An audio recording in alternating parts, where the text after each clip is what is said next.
నటి శ్రీమతి సంగీత గారి ప్రారంభించారు. ఐవీఎఫ్ చికిత్సలో 25% భారీ discount, free doctor consultation, free ultrasound scan. 49 అంటే సంతానం, 49 అంటే సంతోషం.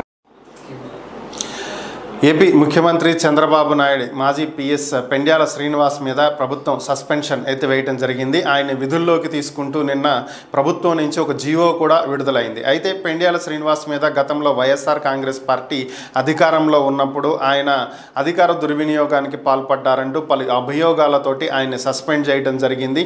అలాగే 2023 సెప్టెంబర్ 29న ఆయన సస్పెండ్ చేయటం, ఆ తర్వాత 2023 నవంబర్ నుంచి 2024 జనవరిలో ఆయన మీద విచారణకు ఆదేశించడం కూడా జరిగింది. ఈ విచారణకు సంబంధించినటువంటి అధికారులు ఈ ఏడాది ఆగస్టు నెలలో ఒక నివేదిక కూడా ప్రభుత్వానికి సమర్పించడం జరిగింది. ఈ నివేదికలో పెండ్యాల శ్రీనివాస్ మీద వచ్చినటువంటి అభియోగాలలో కొంతవరకు నిజాలు ఉన్నాయి అనేది విచారణ కమిటీ ఇచ్చినటువంటి నివేదిక. అయినా కూడా ప్రభుత్వం ఆయన విధుల్లోకి తీసుకోవటం, అంతేకాకుండా ఆయన సస్పెన్షన్లో ఉన్నటువంటి కాలాన్ని కూడా రెగ్యులరైజ్ చేస్తూ ఆయన బాధ్యతలలో ఉన్నట్టుగా దాన్ని పరిగణించాలని చెప్పి ఆదేశాలు ఇవ్వటం. సో ఇవే చర్చనీయాంశంగా మారినటువంటి పరిస్థితి.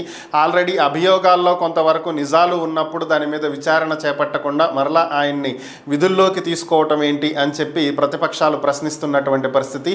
పెండ్యాల శ్రీనివాస్ గత 15 ఏళ్లుగా చంద్రబాబుకి పిఎస్గా వర్క్ చేయడం జరిగింది.